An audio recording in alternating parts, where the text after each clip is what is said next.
Yes, so welcome to the next Brahmastra revision session. This is a very short session, specifically focused on SA 600 series. All right.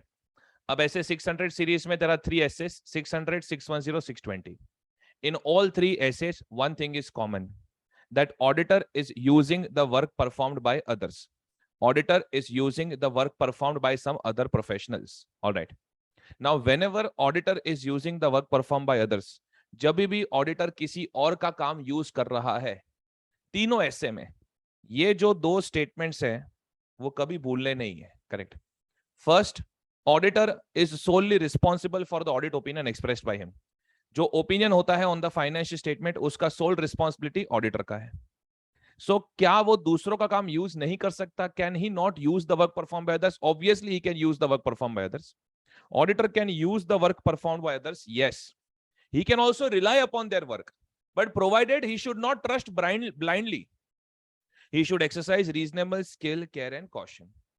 तो मैं दूसरों का काम use कर सकता हूं, बट प्रोवाइडेड मैं स्किल, केयर, कॉशन वगैरह एक्सरसाइज करूं. एंड जब भी मैं किसी का काम यूज कर रहा हूं, whenever I'm using the work performed by others, I should evaluate the CCO of others: competence, capability, objectivity. Objectivity means whether the other person is unbiased or not, and whatever work that other person has done, whether it is adequate or not. Adequacy के लिए मुझे verify करना पड़ेगा RRR, relevance, reasonableness and reliability of the work performed. So ये जो paragraphs है, I mean ये जो दो lines हैं, you should never forget whether you are in SA 600 or 610 or 620. That is the common theme. All right. Now I go one by one. SA 600, using the work of another auditor. Very short essay, but very critical. All right. Using the work of another auditor. So everyone, यहाँ पे दो auditor की बात चल रही है, principal auditor and other auditor. Principal auditor, आपको ना, you should assume the role of principal auditor. आप कैरेक्टर में आ जाओ, समझ लो आप प्रिंसिपल ऑडिटर हो. यानी आप कौन हो? Auditor of financial statements of the parent entity. तो जब हम लोग पेरेंट एंटिटी के फाइनेंशियल स्टेटमेंट्स का ऑडिट कर रहे हैं, at that point of time we may use the work performed by the auditor of financial statements of the components, yani branch, subsidiary, associates, joint venture वगैरह. So at that point of time हम लोग बोलेंगे using the work of other auditor. The biggest mistake that students commit in this essay is that उनको लगता है other auditor यानी कोई भी दूसरा ऑडिटर का काम यूज किया तो ऐसे 600 आ गया. Wrong. मार्केट में कितने सारे ऑडिटर्स होते हैं? Internal auditor, concurrent auditor, system auditor, tax auditor. Alright. But when I से अदर ऑडिटर, मींस उसका सिर्फ एक ही मीनिंग है, auditor of financial statements of the components. यानी कि जो branch, subsidiary, joint venture, associates का ऑडिट कर रहा है, जिसका कंसोलिडेशन में यूज होने वाला है इंफॉर्मेशन. या तो ब्रांच का तो स्टैंड अलोन फाइनेंशियल स्टेटमेंट्स में भी यूज होता है. तो आप कौन से कैरेक्टर में रहोगे? You are the principal auditor and you are using the work of auditor of financial statements of the components. ये character भूलना नहीं है. All right. Now everyone, इसमें there are couple of theory questions that are possible, one or two MCQs that is possible, and audit report वाला point भी possible है. फटाफट सुन लो. जुलाई 21 में जो theory question आया था was this one: participation by the principal auditor. Imagine करो you are the auditor of Reliance Industries Limited. Imagine करो वहां पे कितनी सब्सिडरीज होंगी. डू यू थिंक दैट हर एक सब्सिडरी के ऑडिटर के साथ आप कोऑर्डिनेट करने वाले हो? No. So the first thing that you should do is you should decide that क्या आप यहां पे इस एंटिटी में प्रिंसिपल ऑडिटर हो? यस. एंड कौन से अदर ऑडिटर्स के साथ कोऑर्डिनेट करना है? You should obtain understanding of everything and then you should go ahead. For this purpose auditor would consider materiality of the portion of the financial information which principal auditor audits. Let me tell you that principal auditor can ignore immaterial components. Principal auditor immaterial components को ignore कर सकता है. जरूरी नहीं है कि immaterial components के auditor के साथ भी वो कोऑर्डिनेट करे.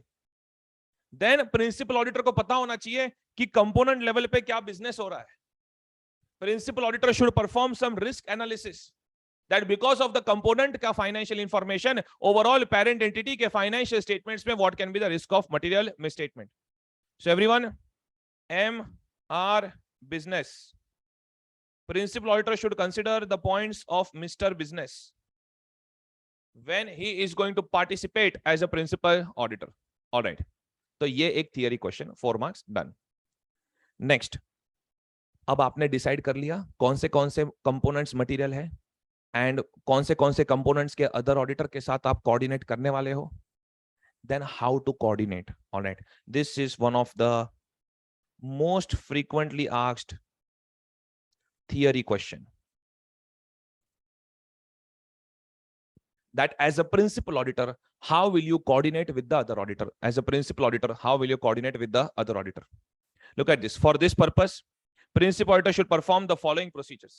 अरे principal auditor other auditor के साथ क्या coordinate करेगा यार, थोड़ा एडवाइस करेगा उसे, थोड़ा इंफॉर्मेशन शेयर करेगा, टाइम टेबल बनाएंगे, अकाउंट्स ऑडिट लॉ को लेकर जो इंपॉर्टेंट रिक्वायरमेंट्स है उसका कंप्लायंस के लिए बात करेंगे, लास्ट में उसको बोलेंगे तेरे जो भी सिग्निफिकेंट ऑब्जर्वेशन है मुझे कम्युनिकेट कर। सो एवरीवन, ये सारे वर्ड्स पे ध्यान रखना। अच्छा, ये कोड वर्ड बना के दिया है, a written special advice, plan and arrange time table for accounts and audit. एक लिखकर स्पेशल एडवाइस देता हूं, plan and arrange time table for accounts and audit. Now everyone over here, look at this written. ये MCQ के लिए point ध्यान रखो। Principal auditor can obtain a written declaration from other auditor, कि other auditor तो मुझे लिख के दे that you have complied with accounts auditing and regulatory requirements, alright. Special, principal auditor को जो भी स्पेशल ऑडिट कंसिडरेशन की मैटर्स लगती है, like related party transactions and stuff, ये सब वो अदर ऑडिटर के साथ कम्युनिकेट करेगा। एडवाइस, बिकॉज प्रिंसिपल ऑडिटर के पास ओवरऑल पेरेंट एंटिटी का नॉलेज है, so he can advise other auditor on significant matters.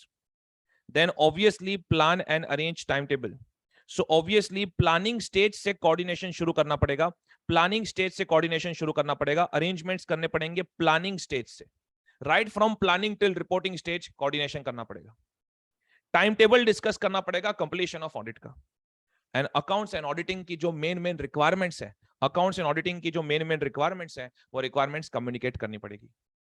So this is how principal auditor is going to coordinate with the other auditor. This is how principal auditor is going to coordinate with the other auditor. याद रखना, ये answers लिखते वक्त principal auditor should direct, instruct, ऐसे words का use मत करना। other auditor is not your article, correct?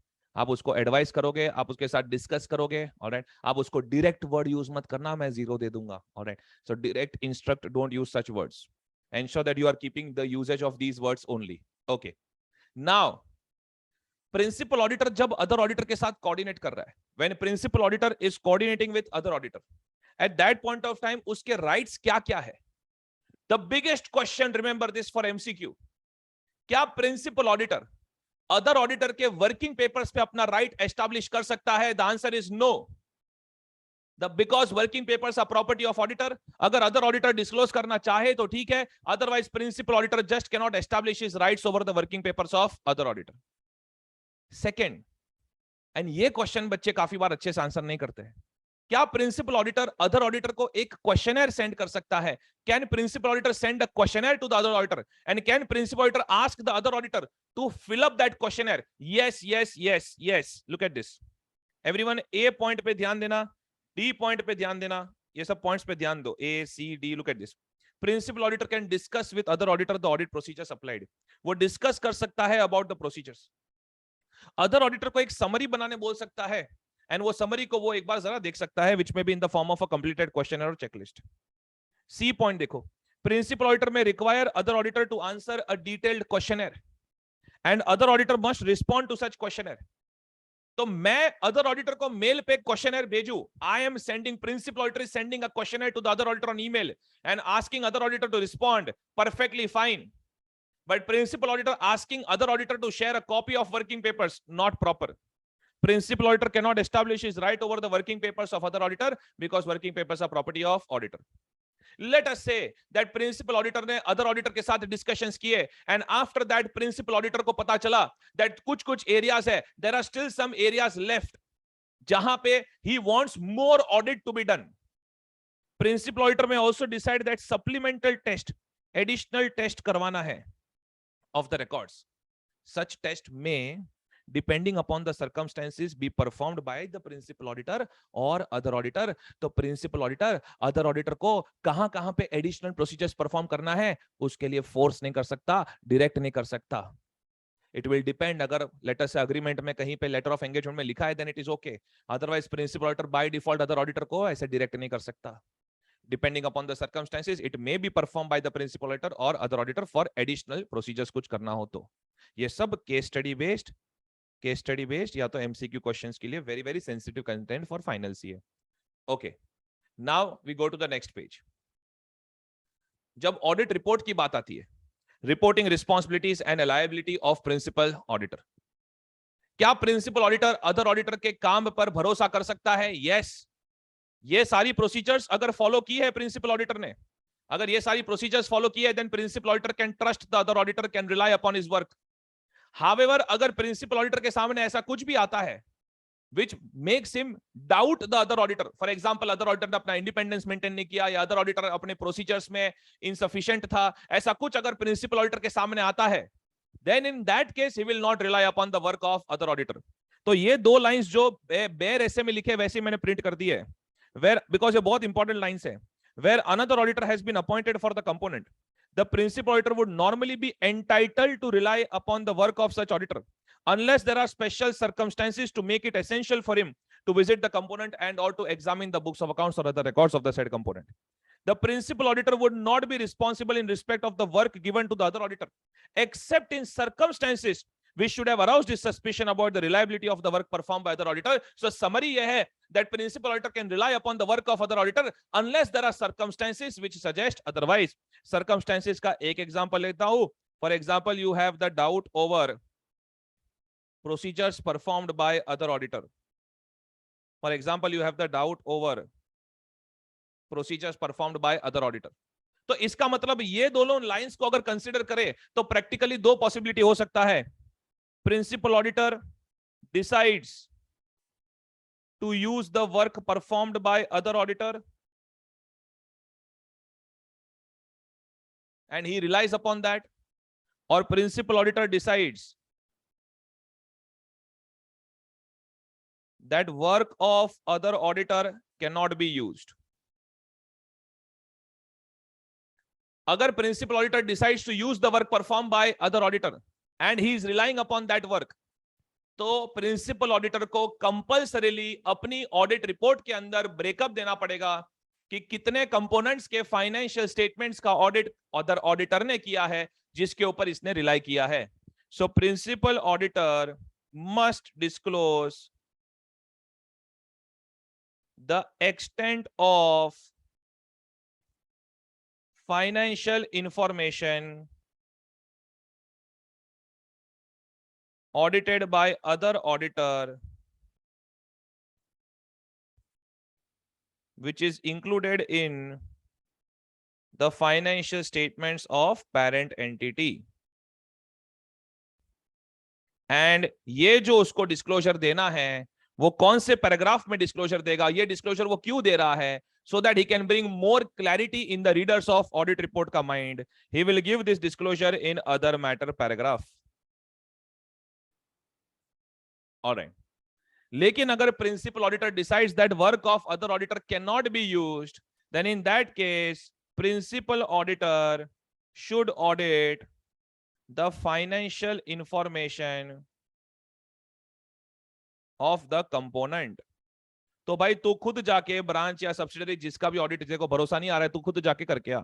Principal auditor should audit the financial information of the component. However if principal auditor is unable, because practical limitation की वजह से it is possible कि वो component की financial information को audit नहीं कर पा रहा है.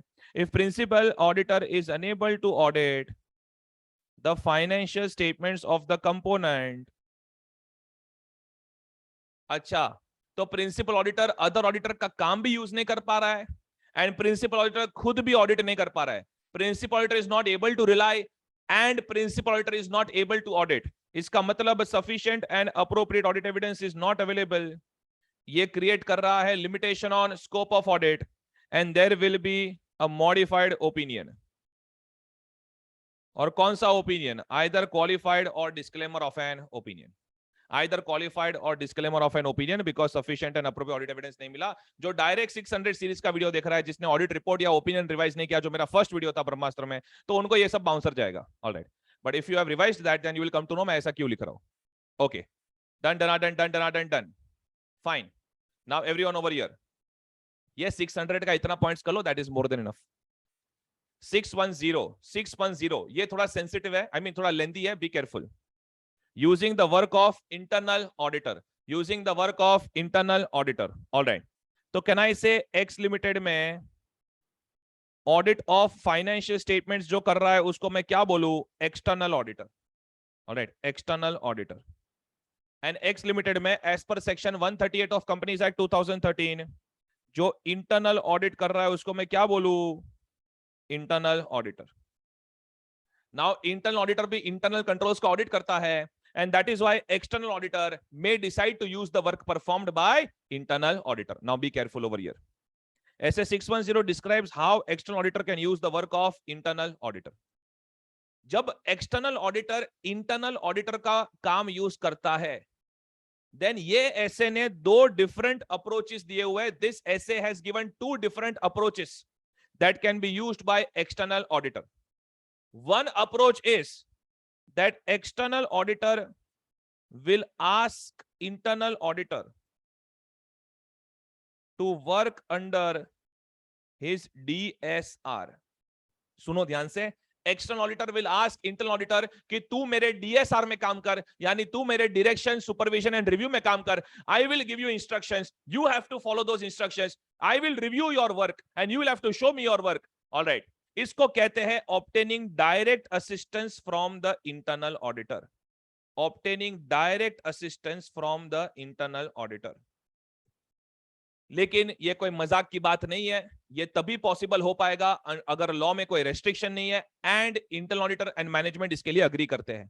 प्रैक्टिकल लाइफ में 100 में से एक केस भी इसका देखने मुश्किल से मिलता है तो मिलता है, ऑलराइट, अदरवाइज नहीं मिलता है. So internal auditor will work under direct assistance of the external auditor.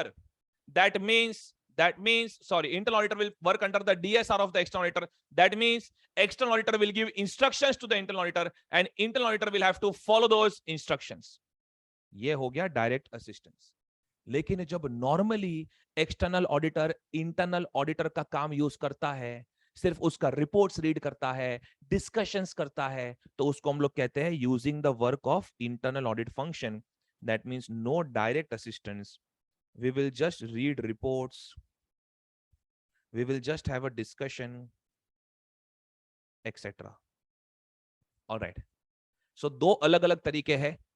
एक तो डायरेक्ट असिस्टेंस एंड दूसरा नो डायरेक्ट असिस्टेंस. ओके, ये नो डायरेक्ट असिस्टेंस को मैं नंबर 1 दे देता हूं एंड डायरेक्ट असिस्टेंस को नंबर 2 दे देता हूं. Okay, SA 610 will not apply if, ये एरो गलती से आ गया, ये अलग बॉक्स कंसीडर करो.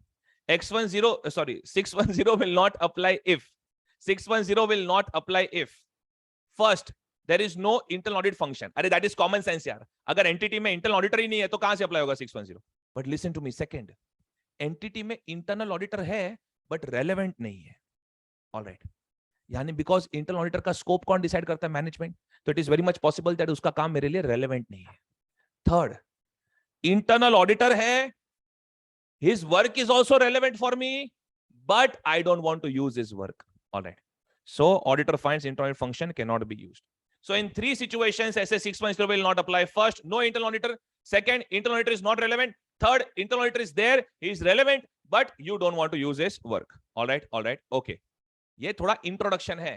आपको जब भी क्वेश्चन आएगा इंटरनल ऑडिटर का, that external auditor is using the work of internal auditor, in that case, let me tell you, 90% chance है कि क्वेश्चन, 95% इनफैक्ट, नॉट इवन 90% की चांस है कि क्वेश्चन ये जो मैंने हेड पॉइंट्स दिए उसमें से होगा. ऑलराइट, उसमें से अगर नहीं भी है तो भी मैं बता दूंगा what kind of points you are supposed to write. Okay, तो आपको देखना पड़ेगा कि क्वेश्चन एग्जैक्टली पूछ क्या रहा है. और ये जो हेड पॉइंट्स है, अगर ये लास्ट लाइन है क्वेश्चन का, then you have to write this particular answer only. Alright, for example, question चाहे कितना भी बड़ा हो, but if they are asking you to write about evaluating the internal audit function, tell me as an external auditor the first thing that you need to do is, पहले हमें internal auditor को थोड़ा evaluate करना पड़ेगा कि weather मैं उसका काम यूज करूं कि नहीं करूं. Alright, and for that you will have to evaluate the OCA of the internal auditor. उसका ऑर्गेनाइजेशनल स्टेटस क्या है, ऑब्जेक्टिविटी. ऑलराइट, वेदर वो अनबायस्ड तरीके से काम कर पाएगा क्या, एंड कंप्लीट मुंबई या हिंदी, औकात क्या औकात, organisational status of internal auditor and is objectivity, competence of internal auditor, whether he has the relevant qualification experience, because we know that internal auditor may or may not be a chartered accountant. All right. Approach of the internal auditor, whether he is applying a systematic and disciplined approach. Okay. अब ना exam में डरने का नहीं, थोड़ा common sense पे भरोसा रखने का. For example, listen to me, मैंने सिर्फ ये पॉइंट के ऊपर, only on this point, if I ask you a 4 marks question, tell me how will I evaluate whether internal auditor objective है कि नहीं है, उसका फाइनेंशियल इंटरेस्ट क्या है, उसको स्टेटस क्या दिया गया है, वेदर उसको फ्रीडम दिया गया है कि नहीं दिया गया है. ये मैंने आपके कॉमन सेंस पे छोड़ दिया, ये मैंने प्रिंट नहीं किया है बुक में. Are you getting my point? Yes yes okay. मुझे कैसे पता चलेगा इंटरनल ऑडिटर कंपिटेंट है कि नहीं है? क्या वो सीए में प्रोफेशनल बॉडी का मेंबर है? ऑलराइट. उसका एक्सपीरियंस क्या है, उसको प्रैक्टिकल एक्सपीरियंस है क्या, ऐसा. So if they ask you a question on individual points, you should not be frightened. उसका आने का चांस 5% भी नहीं है. Alright. But still I want you to be ready that whenever you see a question, once the concept is clear, never be frightened, you should write some points. All right. So evaluating the internal audit function mein OCA, this has been one of their most frequently asked question for 4 marks. अगर OCA में inadequate लग रहा है, अगर OCA में doubt है, then I will not use the work of internal auditor, or I will just rely less upon his work. Okay. अब सुनो, when I am deciding to use the work of internal auditor, चलो internal auditor का OCA बराबर है, let us say that internal auditor का OCA is perfect, but still how much work can I use? पहले ना question को समझो. Determining the nature and extent of the work of internal audit function that can be used. First, मैं क्या काम use कर सकता हूं, what kind of work I can use and how much. Tell me first of all, जब आपके सामने ऐसा क्वेश्चन आता है, आप क्या assumption ले रहे हो कि इंटरनल ऑडिटर से हम लोग डायरेक्ट असिस्टेंस ले रहे हैं या there is no direct assistance? Because आपका दिमाग कैसे चल रहा है वो मेरे लिए बहुत जानना जरूरी है. ऑलराइट.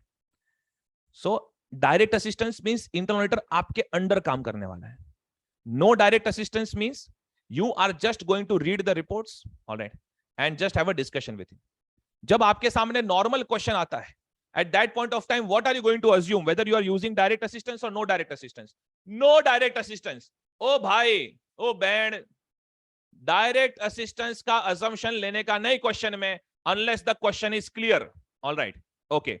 So normally अगर मुझे decide करना है, normally if I want to decide that how much work I can use and क्या क्या work use कर सकता हूं, in that case, what are the factors to be considered? What are the factors to be considered? First of all, everyone keyword को mark करो, scope. I should see the scope, the coverage of internal auditor. अगर management ने internal auditor का coverage restrict करके रखा हुआ है, then I will not use his work or I will use less of his work. Then most important lines are these 2 lines, even for MCQs.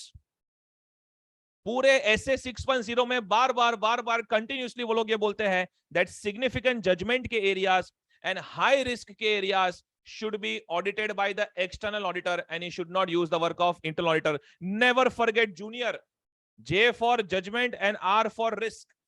JR या RJ, high judgment, high risk wale areas should be audited by the external auditor only. All right. Then use less work of internal auditor if there are doubts over objectivity. If there is a doubt over OCA, use less of his work. Then इतना सारा काम use मत कर लो कि आप दिख ही नहीं रहे हो. External auditor should be sufficiently involved in the audit. And whatever work you are going to use, please discuss the planned use of his work. All right. So scope, junior, and these points, if at all you can write it, is okay. But scope and junior, don't forget. I'll have to consider the scope of internal auditor and high judgment, high risk वाले areas मैं वहां पे उसका काम use नहीं करूंगा, मैं खुद ऑडिट करूंगा. अब ये वाला जो पॉइंट है, very important for MCQs. Examples of significant judgment.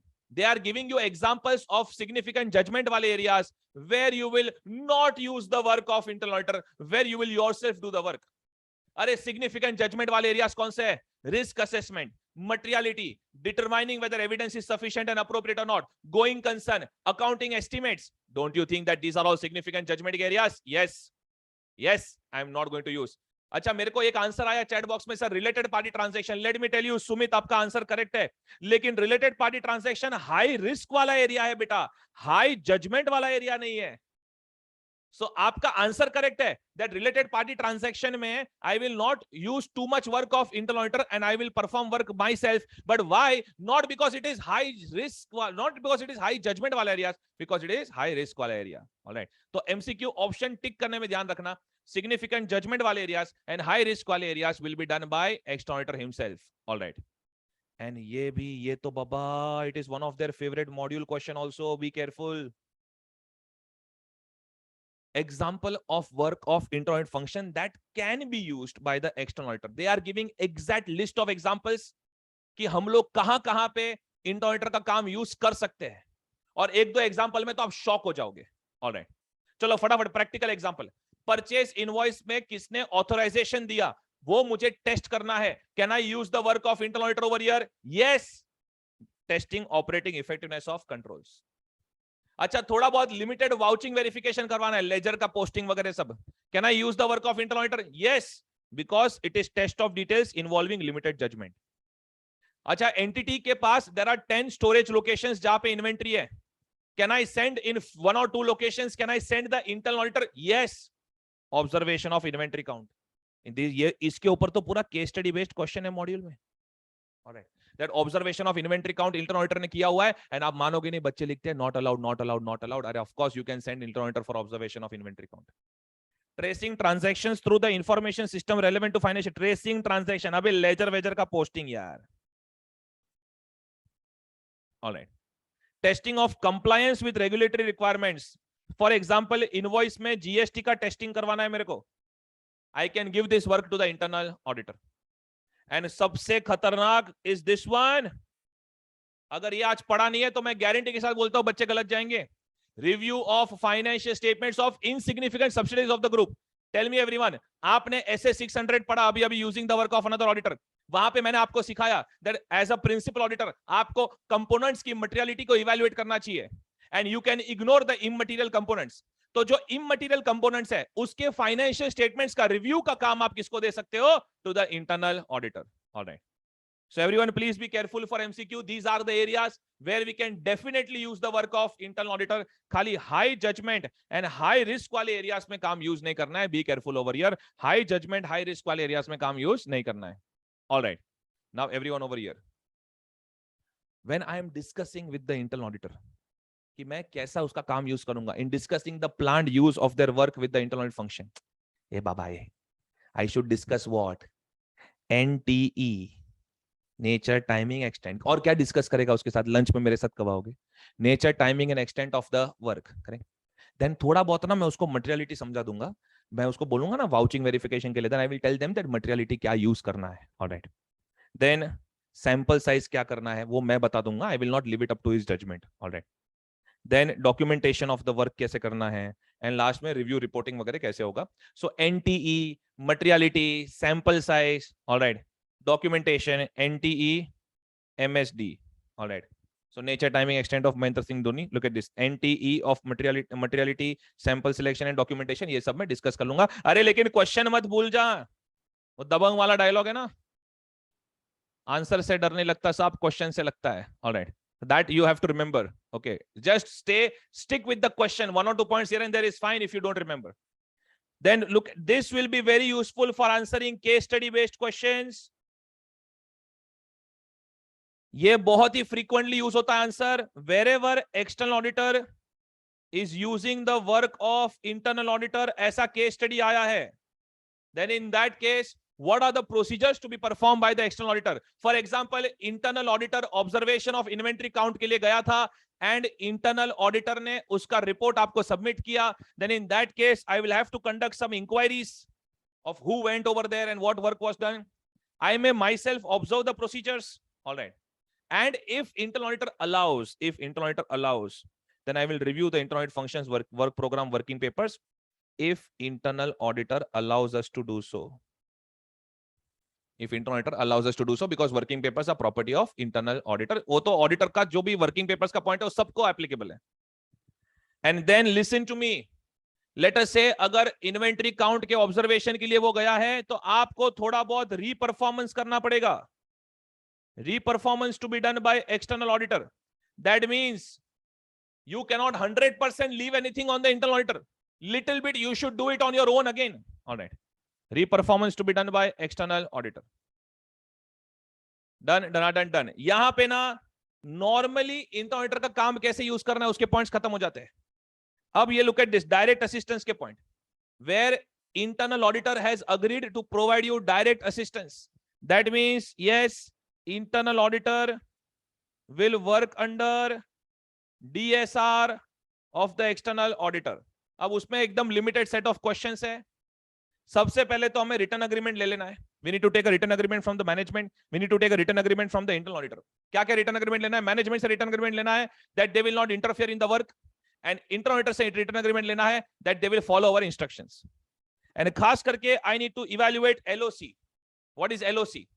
कि भाई डायरेक्ट असिस्टेंस लेने में कोई रेगुलेटरी प्रोहिबिशन तो नहीं है ना. Law L for law, legal prohibition तो नहीं है. फॉर एग्जांपल गवर्नमेंट ऑडिट कर रहे हो, सीएजी ने बोला that no you can't take direct assistance, तो so you have to check the legal prohibitions.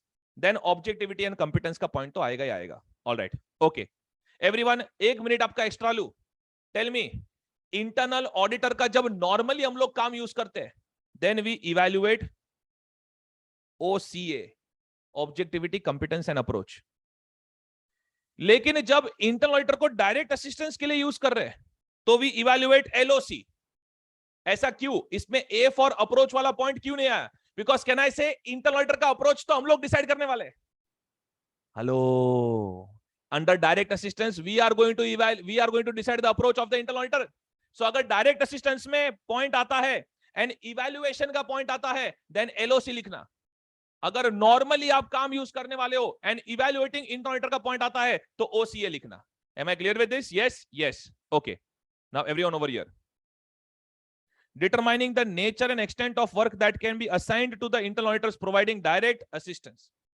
Again, जब भी आप डिसाइड कर रहे हो कि हम लोग क्या क्या काम दे सकते हैं to the internal auditor for direct assistance, never forget the risk involved, the objectivity of the internal auditor, the competence of internal auditor and judgment involved.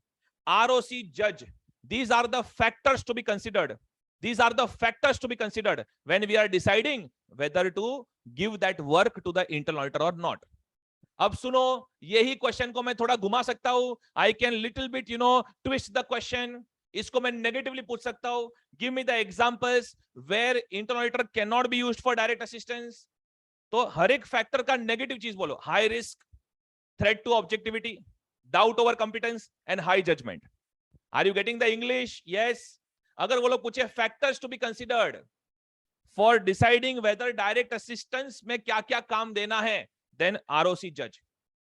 Give examples of the areas where internal auditor work cannot be used. All right.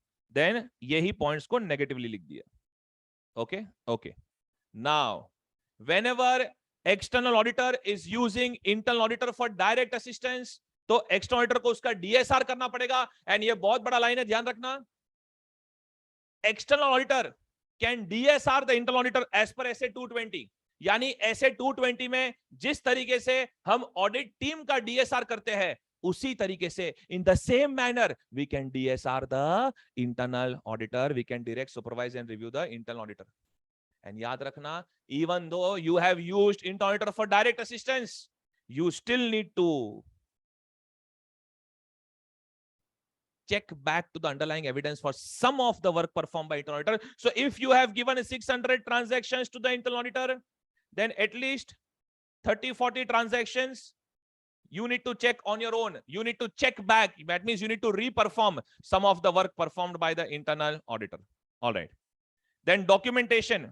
Direct assistance के case में क्या क्या documentation रखना है? देखो भाई, एक चीज आपको टेक्निक समझा देता हूं. कोई भी ऐसे में डॉक्यूमेंटेशन का पॉइंट आता है तो वो ऐसे का जितना कंटेंट आता रहेगा ना, लिख देने का ये डॉक्यूमेंटेशन में ये सब रखना है. So if they ask you any question on documentation of any SA, whatever you know about that SA, you should write it. Alright, but मेरे को एक बहुत इंपॉर्टेंट बात करना है. I want to discuss a very important point over here. Everyone look at this.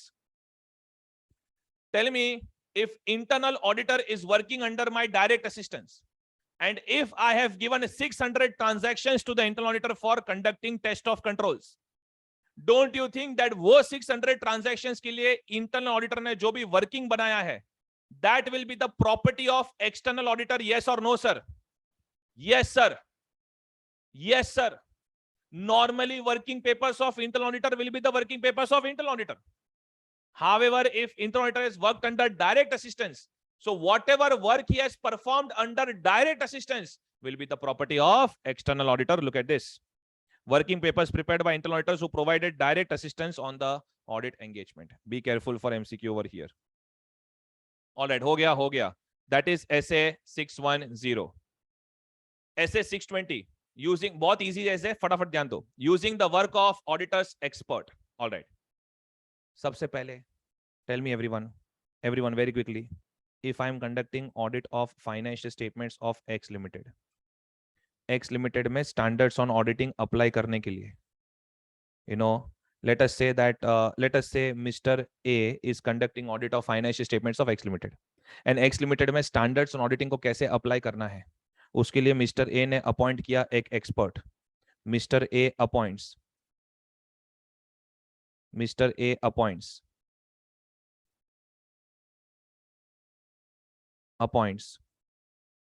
CA Pragnesh, थोड़ा खुद का मार्केटिंग कर रहा हूं, who is an expert on standards on auditing.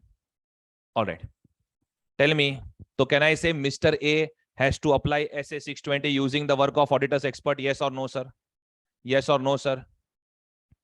अगर मिस्टर ए ने अपनी टीम को स्टैंडर्ड्स ऑन ऑडिटिंग की कंसल्टेंसी देने के लिए प्रग्नेश को अपॉइंट किया है, तो can I say mister A needs to apply SA 620 using the work of auditors expert? Yes और no sir? No sir, no sir, no sir. Very good, because expert word define किया गया है standards auditing में. Expert word का मतलब है use of, इसलिए तो इसका इंट्रोडक्शन में इतना ब्लैंक रखा हुआ है ताकि बच्चे फोकस करें. यूज ऑफ इंडिविजुअल और organisation in a field other than accounts and audit.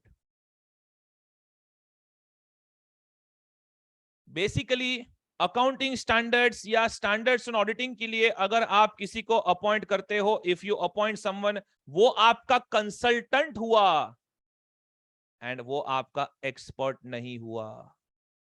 Sir, तो अगर ऐसा क्वेश्चन आया कि मिस्टर ए ने अपनी टीम को अपग्रेड करवाने के लिए प्रग्नेश को अपॉइंट किया है फॉर स्टैंडर्ड्स ऑन ऑडिटिंग, तो हम लोग कौन से एसए से लिखेंगे? SA 220 जाओ, उसमें कंसल्टेशन का एक पॉइंट है. ऑलराइट, वहां से लिखोगे आप.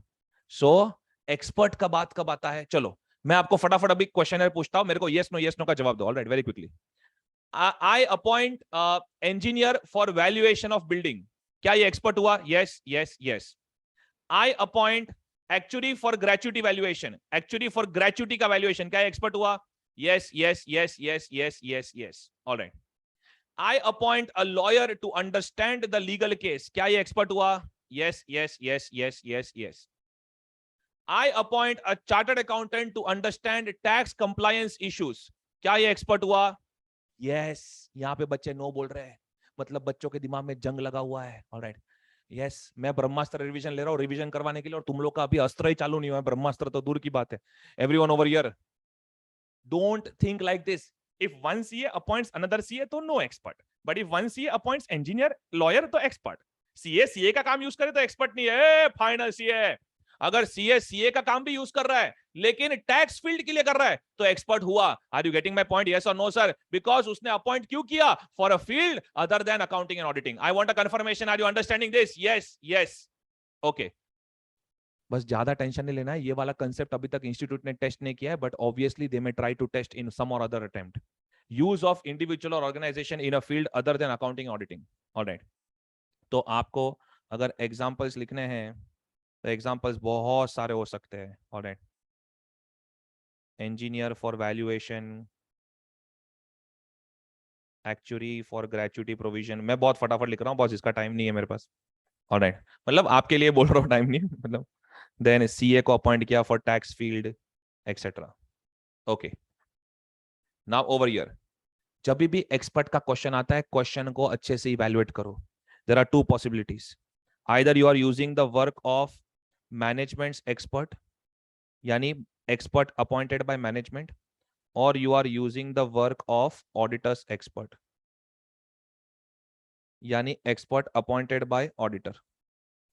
अगर मैनेजमेंट एक्सपर्ट का ऐसे, वेरी गुड, अगर मैनेजमेंट एक्सपर्ट का क्वेश्चन है तो ऐसे 500, एंड अगर ऑडिटर्स एक्सपर्ट का क्वेश्चन है तो ऐसे 620. ऑलराइट, ऑडिटर्स एक्सपर्ट भी दो हो सकते हैं, internal expert and external expert.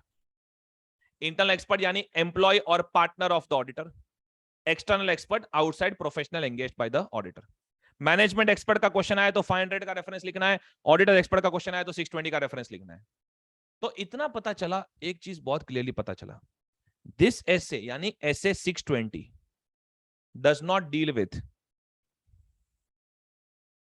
Management expert because that is there in SA 500, and this essay does not deal with specialized members in accounts audit field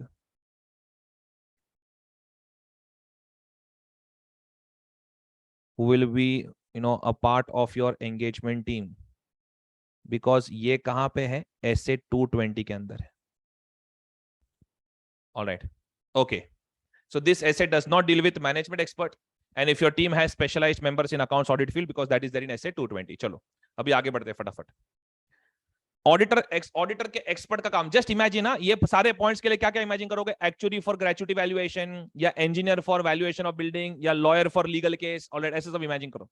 An auditor's expert may be needed to assist the auditor in which areas, in order to understand galaxy, multiverse of Doctor Strange, nahi na, in order to perform risk assessment procedure, in order to perform further audit procedure, in order to evaluate sufficiency and appropriateness of audit evidence. और क्या expert के साथ थोड़ी गरबा करेंगे. Now everyone over here, ये बहुत ही repeatedly asked question है, 4 marks के लिए या 5 मार्क्स के लिए. एक एक्सपर्ट को अपॉइंट करने के बाद भी, even after appointing an expert, as an auditor मुझे कितना एफर्ट लेना पड़ेगा. Alright, the nature, timing and extent of auditors procedures will vary depending on the circumstances. What are the factors to be considered in determining these procedures? ये expert को लेके question है. So basically what will be the extent of effort required by auditor? This will depend upon which factors. कौन से factors पे depend करेगा? First of all, कौन सी matter को लेके एक्सपर्ट को अपॉइंट किया? If the matter is very significant, I will have to be worried.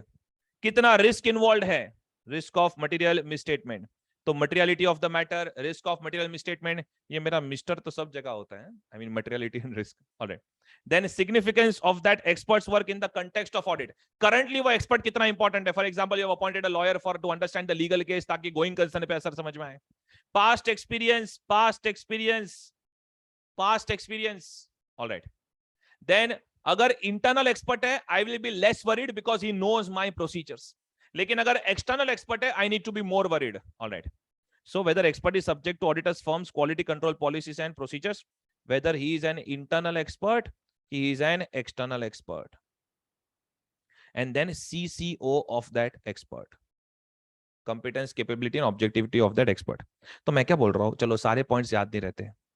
MRP, CCO तो याद रखो, materiality of the matter, risk, past experience and competence, capability, objectivity. So at least you write good 4 points, you get your 4 marks, finish it off. Alright, ये सारे factors के basis पे I will decide कि मुझे expert के साथ कितना coordinate करना है.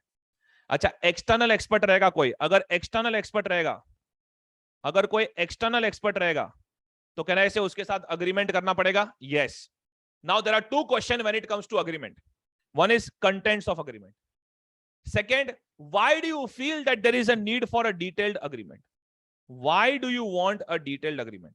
सो what do you want in the agreement and why do you want that agreement? अच्छा, अग्रीमेंट में क्या चाहिए मुझे? नसो शीची sir, nature, objective and scope of the work. I should be very clear about कि एक्सपर्ट क्या काम करने वाला है. देन दोनों का रोल्स, रिस्पॉन्सिबिलिटीज वगैरह क्लियर होना चाहिए. ऑलराइट, रोल रिस्पॉन्सिबिलिटी क्लियर होना चाहिए. दोनों को क्लियर होना चाहिए कि कम्युनिकेशन कैसे करना है. Alright, and obviously confidentiality. Alright, so everyone, नसो, रोल, सीसी, नसो, रोल, सीसी. ऑलराइट, कुछ नहीं, थोड़ा जुकाम हो गया. So nature, objective, scope, role, responsibility, CC, communication and confidentiality. Alright, now everyone over here, detailed agreement क्यों चाहिए? Why do you want a detailed agreement? अरे यार कोई भी कॉन्ट्रैक्ट क्यों चाहिए होता है? So that there is clarity, there is no misunderstanding, कोई कॉम्प्लेक्स मैटर रहेगा तो क्लियर हो जाए। ऑलराइट, मुझे पता चले कि कितना एक्सेस मिलेगा उसके वर्किंग्स का वगैरह, एविडेंस एक्ट करे। Why do you want a contract man? Why do you want a contract? Look at this, because expert will have sensitive confidential information, so I want him to write about confidentiality. Roles should be clear, अगर multiple laws applicable है तो वो clear होना चाहिए, अगर complex है matter तो clear होना चाहिए। जब पास्ट एक्सपीरियंस नहीं होता है then in that case I want a detail agreement. Alright, so सुनो ना मैं क्या बोल रहा हूं, सुनो। आप ना खाली ये याद रखो व्हाट पार्ट, अपने आप आपको क्लिक होगा कि ये क्यों चाहिए, why do you want this. Alright, तो हर एक कंटेंट आप क्यों लिखते हो अग्रीमेंट में, and then automatically you will remember the why part. Alright, if you know the what part then you can skip to the why part. Look at this. Okay, now everyone over here, working papers, क्या expert के working papers, क्या expert के working papers मेरी property है? अगर मैंने expert appoint किया है तो don't you think that expert के पेपर्स मेरी प्रॉपर्टी है? The answer is no sir. Internal expert रहेगा then it is your property, but if it is an external expert then it is the property of the external expert. अच्छा, अगर आपको right चाहिए on the external experts working papers तो agreement में लिखवा लो। Alright, so look at this, when auditor's expert is a member of team, expert's working papers form part of documentation. However if external expert है, working papers उनकी property है, external expert की property है, subject to any agreement to the contrary. So if you want right over the working papers of external expert you should take a written agreement. All right, okay. Now everyone over here, this is also very repeatedly asked question. अगर management ने already एक management expert appoint किया हुआ है then in that case आपको कब लगता है that you want to appoint your own expert? So look at this, when management has used a management expert, auditor का जो डिसीजन है whether to appoint my own expert और not will depend upon which factors. अरे management expert का नसो क्या है? If his नसो is not relevant then I will appoint my own expert. अगर मैनेजमेंट का एक्सपर्ट एम्प्लॉयड है एंड एक्सटर्नल पर्सन नहीं है then I may feel the need to appoint my own expert. अगर मैनेजमेंट के एक्सपर्ट की objectivity पे डाउट है, सीसीओ पे डाउट है, competence capability objectivity, yes Majnu भाई, very much similar to the internal auditor, अगर सीसीओ पे डाउट है, कंपिटेंस कैपेबिलिटी ऑब्जेक्टिविटी वगैरह, then in that case I may appoint my own expert. अगर मैनेजमेंट का एक्सपर्ट कोई टेक्निकली प्रोफेशनल है, क्वालिफाइड है तो प्रॉब्लम नहीं है, अदरवाइज कहीं से भी रास्ते से उठाया then I will appoint my own expert. Alright, अगर मैनेजमेंट के एक्सपर्ट के काम के ऊपर कंट्रोल्स अच्छे हैं then there is no problem, but if the internal controls are weak then I may appoint my own expert. मैं क्या बोलता हूं, 3 पॉइंट तो याद रखो, उसका नसो, then whether he is employed और he is external, alright, then उसका CCO, correct. So at least remember the first 3 points. ज्यादा पॉइंट्स रहता है ना दिमाग खराब नहीं करने का, 3 अच्छा पॉइंट याद रखने का, मार्क्स स्कोर करने का। Alright, okay. Now everyone over here, this is one of the favourite for case study based question. कोई भी केस स्टडी दे देंगे आपको, वेर आपको वही नॉर्मल केस स्टडी दे देंगे that auditor has appointed actuary और एक्चुअरी का काम यूज कर रहे हैं। Alright, then in that case क्या ऑडिटर वो एक्चुअरी पे रिलाई कर सकता है कि नहीं कर सकता है? So whenever we are using the work of an expert, can I rely upon such expert? क्या वो एक्सपर्ट के ऊपर मैं रिलाई कर सकता हूं कि नहीं कर सकता? Look at this, it will depend upon कि एक्सपर्ट की जो फाइंडिंग्स कंक्लूजन्स है वेदर वो रेलेवेंट रीजनेबल है कि नहीं है, एंड एक्सपर्ट की जो कंक्लूजन्स है whether it is consistent with other audit evidence. Then expert ने जो भी अजम्पशंस मेथड्स यूज किए हैं, ऑलराइट, वेदर वो रेलेवेंट रीजनेबल है कि नहीं। देन एक्सपर्ट ने जो भी डेटा लिया है, डेटा उसका कंप्लीटनेस एक्यूरेसी वगैरह है कि नहीं। So everyone please be careful. 1 point is on findings and conclusions, then second point is on assumptions method, and the last point is on source data. So FAMS, findings, conclusions, assumptions method and source data, ये 3 चीजों पे मेरा focus होना चाहिए। Yes, find Sam that was a code given by me in the lecture also. All right, so find Sam ये भी कर सकते हो। so ये 3 पॉइंट्स पे ध्यान रखना। all right, whenever you are evaluating the adequacy of the expert's work। लेकिन इन November 18 पेपर उन्होंने सिर्फ इसके ऊपर क्वेश्चन पूछ लिया था 4 मार्क्स का। all right, so findings, conclusions and उसका कंसिस्टेंसी के लिए मैं क्या करूंगा? अरे common sense, I will inquire of that expert's work, उसके काम को रिव्यू करूंगा, इनकंसिस्टेंसी है तो एडिशनल काम करूंगा, या I may appoint some another expert, second opinion, या मैनेजमेंट के साथ डिस्कस करूंगा. ऑलराइट, देन उसके assumptions, methods relevant, reasonable है कि नहीं है, खास करके उसके जो assumptions है मैं देखूंगा वो कितने कंसिस्टेंट है, कितना क्लियरली एक्सप्रेस किया है, assumptions, methods, उसका प्रेजेंटेशन वगैरह. ऑलराइट, देन उसने पीरियड सही कंसीडर किया है कि नहीं किया है, ऑलराइट, सारे एडजस्टमेंट्स कंसीडर किए कि नहीं किए हैं. सो यहां पे मैं बच्चों से exact word to word language expect नहीं कर रहा हूं, but at least little bit on their own and they will get their marks. अगर ऐसे क्वेश्चन आते, एक एक पॉइंट के ऊपर क्वेश्चन आ रहे हैं, that means it is a difficult paper, don't worry. अगर आप थोड़े बहुत पॉइंट्स भी लिखोगे, you will get your marks. Am I clear with this? Yes, yes. Okay. So that is it for evaluating the adequacy of experts work. Last point in essay 620. Last point in essay 620.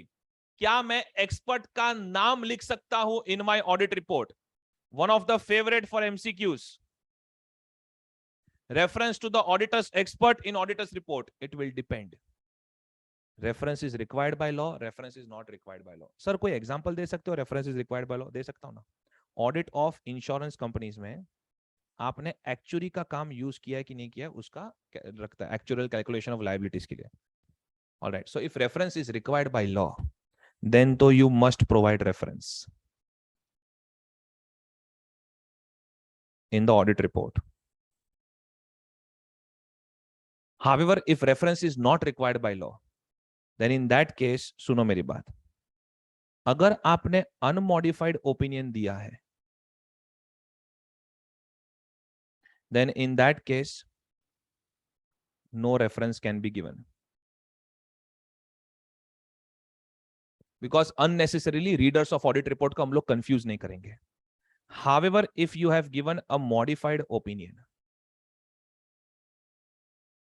और वो भी सुनो, आपने ना research and development expenditure के लिए you appointed an expert, पर आप research and development expenditure correct है, आपने सैलरी टीडीएस के लिए ओपिनियन मॉडिफाई किया, तो क्या उसको एक्सप्लेन करने के लिए आप एक्सपर्ट का नाम लिखोगे? नहीं ना. तो what should be the correct English? Modified opinion in relation to the matter referred to the expert. ओ, तो जो मैटर आपने एक्सपर्ट को रेफर किया था, अगर उसको लेके मॉडिफाइड ओपिनियन है, देन कंपल्सरी नहीं है कि आप एक्सपर्ट का नाम लिखो, you may provide reference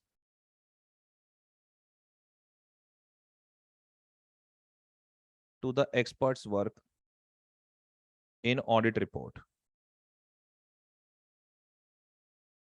All right, now listen to me. ये must provide reference and may provide reference में एक चीज का हमेशा ध्यान रखना है, that auditor should clearly state in his report. आपको आपकी रिपोर्ट में क्लियरली लिख देना है कि ये रेफरेंस सिर्फ क्लैरिटी के लिए है, मेरी लायबिलिटी को कम करने के लिए नहीं है. Auditor should clearly state in his report that such reference does not reduce his responsibility related to audit opinion.